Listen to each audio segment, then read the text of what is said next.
నమస్తే, నేను మధు. అంశు రెడ్డి వివాదం ఇప్పుడు తెర మీదకి వచ్చింది. తన కొడుకుని 9 కోట్ల రూపాయల పై చిలుకుతో మోసం చేసిందని చెప్పేసి ఒక తండ్రి ఆవేదన తెర మీదకి వచ్చింది. ఇప్పుడు ఆయన పోలీస్ స్టేషన్కి వెళ్ళి కంప్లైంట్ కూడా ఇవ్వడం జరిగింది. అయితే ఇప్పుడు పోలీస్ స్టేషన్ చుట్టూ తిరగడానికంటే ముందు కూడా ఒక సీనియర్ నటి ద్వారా ఈ ఇద్దరి ఇష్యూ, అదే ఎవరైతే ధర్మేంద్ర ఉన్నారో, అంశు ఉన్నారో, వారిద్దరి మధ్య ఇష్యూ పంచాయతీ దాకా తీసుకెళ్లి సెటిల్మెంట్ చేసిన ఒక నటి గురించి ఇప్పుడు తెర మీదకి వస్తుంది. ఇంతకీ ఎవరు ఆ నటి? ఈరోజు మనం తెలుసుకుందాం. ప్రస్తుతం మనతో పాటు ఉన్నారు సీనియర్ జర్నలిస్ట్ శ్రవణ్ కుమార్ గారు. వారిని అడిగి మరిన్ని విషయాలను తెలుసుకుందాం. నమస్కారం సార్. నమస్తే అండి. సార్, అంశు రెడ్డి వివాదం ఇప్పుడు స్క్రీన్ మీదకి వచ్చింది. పోలీస్ స్టేషన్ చుట్టూ తిరుగుతున్నారు, న్యాయ సమక్షంలో ఉన్నారు. కానీ దానికంటే ముందు కూడా ఈ యొక్క ఇష్యూ అంతా కూడా పంచాయతీకి వచ్చిందట. ఒక సీనియర్ నటి వీళ్ళిద్దరి మధ్య కూర్చొని సెటిల్మెంట్ చేశారట. ఎవరు సార్ ఆ సీనియర్ నటి? అప్పుడు ఏం జరిగింది? అంశు రెడ్డి రీసెంట్గానే నిన్నగాక మొన్న ఆమె పెయిడ్ సబ్స్క్రైబర్ల ద్వారా అదనపు ఇన్కమ్ని చూసుకుంటుంది అంటూ ఒక వార్త వైరల్ అయింది. ఆమె ఎప్పుడైతే పెయిడ్ సబ్స్క్రిప్షన్ ఆప్షన్ తీసుకుందో, అనౌన్స్ చేసినటువంటి కాస్త 1-2 అవర్స్లోనే 600 పైగా సబ్స్క్రైబర్లు అయ్యారు. 390 రూపాయలు ఏదో ఉంది కదా. సో నిన్న కాక మననే మనం చూసాం విష్ణుప్రియ, ఆ తర్వాత అనన్య నాగల్ల, ఈ తర్వాత ఇప్పుడు ఈవిడ గురించి కూడా మనం కొంచెం ఏంటి అంటే బాగా వైరల్ అయిన విషయం ఏంటంటే, బాగా ఫేమస్ అయిన విషయాల్లో రెండు. ఒకటి బిగ్ బాస్లో పార్టిసిపేట్ అవ్వడం, దాంతోపాటు ఆర్జీవ్ గారితో పాదాలు ముద్దు పెట్టుకోవడం, ఇట్లాంటి ఇంటర్వ్యూ అదంతా పోస్టర్లో పోజులు ఇవ్వడం, దాంతో చాలా ఫేమస్ అయిందని చెప్పుకోవచ్చు. అంటే జర బోల్డ్ కంటెంట్, బోల్డ్ తోటైనా ఫేమస్ అయింది.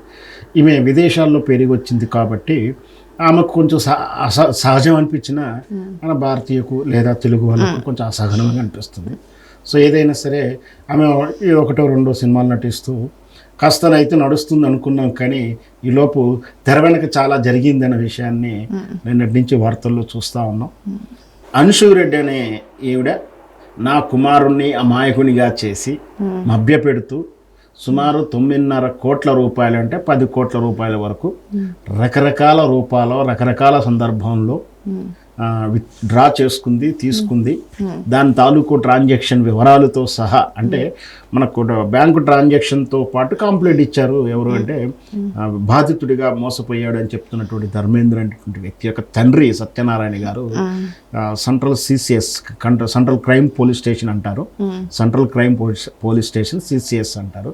జనరల్గా 1 లాక్ మించినటువంటి ఫ్రాడ్ కేసులు, సంచలనం సృష్టించిన కేసులు, బాగా లోతైన కేసులు, లేదా సెలబ్రిటీ తాలూకు కేసులు, సెలబ్రిటీ తాలూకు అంటే సెలబ్రిటీకి ఏమి అదనంగా కాదు, వాటి వల్ల సమాజంలో కొంచెం అలజడి సృష్టించవచ్చు, లేదంటే అవకతవకలు జరిగితే ఏదన్నా ప్రాబ్లం వస్తే ఈ ఫ్యాన్స్ అనే వాళ్ళు గోలలు చేస్తుంటారు. కాబట్టి అంటే ప్రముఖ రాజకీయ నాయకులైన ప్రముఖ వ్యక్తుల మీద కానీ 1,00,000 రూపాయలకి మించినటువంటి మోసాలు, సంచలనం సృష్టించిన మర్డర్ కేసులన్నీ కూడా సిసిఎస్ ఆధ్వర్యంలో ఇన్వెస్టిగేషన్ జరుగుతుంది, లేదా కేసు డైరెక్ట్ కూడా అక్కడ కూడా నమోదు చేయవచ్చు. ఇది సిసిఎస్లో కంప్లైంట్ ఇవ్వడం జరిగింది డైరెక్ట్. ఇది 9 నుంచి 10 కోట్ల రూపాయల వ్యవహారం గట్ట ఆటోమేటిక్గా సంచలనం. దాంతో సినిమా హీరోయిన్ కాబట్టి ఆ కాస్త మీడియా అటెన్షన్ కూడా ఉంటుంది.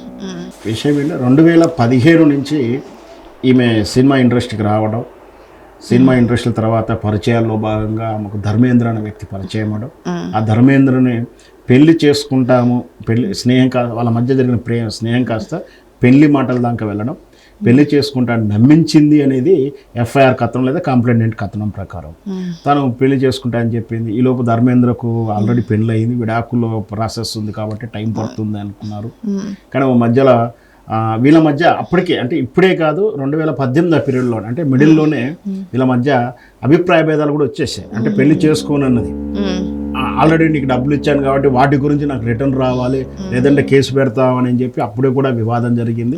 వాళ్ళ మధ్యలో జరుగుతున్న వివాదంలో వీళ్ళకి అత్యంత సన్నిహితులుగాను ఫ్రెండ్లీగా ఉండేటువంటి ప్రముఖ నటి రాజీ ప్రయత్నాలు చేసిందని కూడా వార్తలు ఉన్నాయి.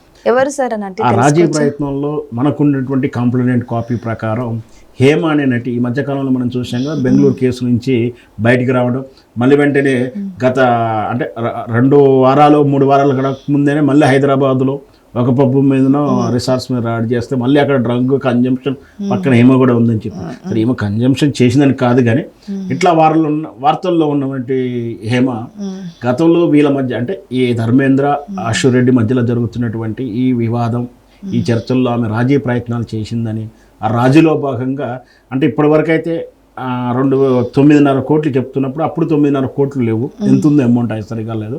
మొత్తం మీద ఆ అమ్మాయి ఏదైతే అశోక్ రెడ్డి రిటర్న్ ఇస్తా అని చెప్పేసి 70 లక్షలు అప్పటికప్పుడు ఏదో చెక్కులు రాసి ఇవ్వడం, అప్పుడే టర్మ్స్ ఏదో మళ్ళీ డిస్టర్బెన్స్ అవ్వడం, ఏమంటే నేను ఇచ్చేది ఏం లేదంటూ చింపేయడం, ఆ తర్వాత కుటుంబాల మధ్య కలిగినటువంటి కౌన్సిలింగ్ లేదా మాటల ద్వారా మళ్ళీ స్నేహం కంటిన్యూ అయింది. ఆ కంటిన్యూ అయిన తర్వాత మళ్ళీ ఇతను డబ్బులు ఇవ్వడం మొదలు పెట్టాడు. అంటే మోసపోతాడు. ఒకసారి మోసపోయి ఇబ్బంది పడ్డా కూడా ఇచ్చాడంటే ఈయన తెలివి గలవాడు అనుకోవాలా, లేదంటే అమాయకుడు అనుకోవాలా, లేదా అత్యాశకు పోయాడు అనుకోవాలనేది చూస్తున్న ప్రేక్షకులు అర్థం చేసుకుంటారు. మొత్తం మీద ఇతను వాంటింగ్లీ అంటే తెలియక అర్థం కాక మోసపోలేదు, అన్నీ తెలుస్తూనే నష్టపోయి ఉండవచ్చు, కావాలని ఇచ్చాడు. ఇంకా ఈ నేపథ్యంలో ఈ అశోక్ రెడ్డే కాదు, ఒక ట్రాన్సాక్షన్ విషయంలో అశోక్ రెడ్డి గారి సిస్టర్ కూడా డబ్బులు తీసుకుందనే కంప్లైంట్ కాపీలో కూడా ఉంది. అంటే ఈ కుటుంబం కావాలనే చేసిందనేది ఈ సత్యనారాయణ ఫ్యామిలీ నుంచి వచ్చినట్టు కంప్లైంట్. ఇది ప్రస్తుతానికి మళ్ళీ కంప్లైంట్ చేశారు, ఎఫ్ఐఆర్ కూడా అవుతున్నట్టుగా సమాచారం. ఏదైతేనేమి కేసు అయితే అవుతుంది.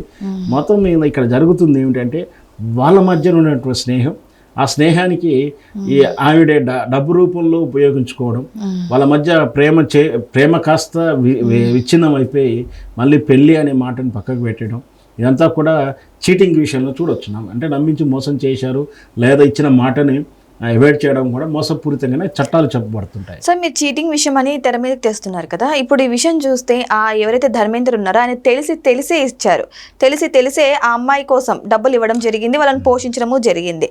సో ఇప్పుడు తెలిసి చేసిన తప్పుకి అది చీటింగ్ అని పేరు పెట్టచ్చు? ఖచ్చితంగా ఉంటుంది. అంటే ఇతను నిరూపించుకోవాల్సి ఉంటుంది. ఏదైతే ప్రామిస్ ఉందో, నీకు నేను డబ్బులు ఇస్తున్నప్పుడు పెళ్లి చేసుకుంటాను, నా ఖర్చులు కూడా నువ్వే భరించాలి, పెళ్లి చేసుకుంటున్నాను అనే ఉద్దేశంతో ఉంది ట్రాన్సాక్షన్ జరిగిందంటే ఖచ్చితంగా అది ఇచ్చిన మాటని అవాయిడ్ చేయడం, అగ్రిమెంట్ని అవాయిడ్ చేయడం మోసంగానే భావించాల్సి వస్తుంది యాజ్ పర్ సెక్షన్స్ ప్రకారం. బట్ అతను నిరూపించుకోగలగాలి, ఆమె అట్లా నేను మాట ఇచ్చాను అని ఆమె నిరూపించుకోగలగాలి. ఇవన్నీ కూడా కోర్టులో నిరూపించుకోవడాలు, ఇవన్నీ వాదోపనాలు, సాక్ష్యాలు, ఇవంతా కూడా చాలా లిటిగేషన్ ప్రాసెస్ అయినప్పటికీ ఇట్లా హీరోయిన్లు తరచూ, హీరోయిన్లే కాదు ఈ సోషల్ మీడియాలో వచ్చిన తర్వాత చాలామంది ఈ హనీ ట్రాప్ల పేరు మీద మొత్తం మీద నాకేయడాలు ఇవన్నీ చూస్తూనే ఉన్నాం. సో మరి ఇది ఎంత దూరం వెళ్తుందో ఏమో, కానీ ఆల్రెడీ ఈమె ఎంత జాగ్రత్తగా ఉందంటే ఇట్లాంటి ఈమె అనుష మీద జరిగేటువంటి కథనాలు సోషల్ మీడియా ఏవైనా సరే ఆమెకు ఇబ్బందికరమైన ఉంటే మాత్రం చర్యలు తీసుకోబోతున్నట్టు కూడా చెప్తుంది. అంటే ఆమె గురించి ఎవరు చర్చించకూడదు అనే కాడికి కూడా తీసుకొస్తుందంటే చాలా నాక్గానే, తెలుగుగానే లీగల్ పాయింట్స్ అన్నీ తెలిసి వ్యవహరించినట్టుగా భావించవచ్చు. సో ఏదేమైనా సరే ఇప్పుడు అన్షు రెడ్డి వివాదం మాత్రం తెర మీదకి వచ్చింది. మరి ఆవిడ నిజంగానే నిర్దోష మీకేమనిపిస్తుందో కామెంట్ చేయండి. Thank you so much.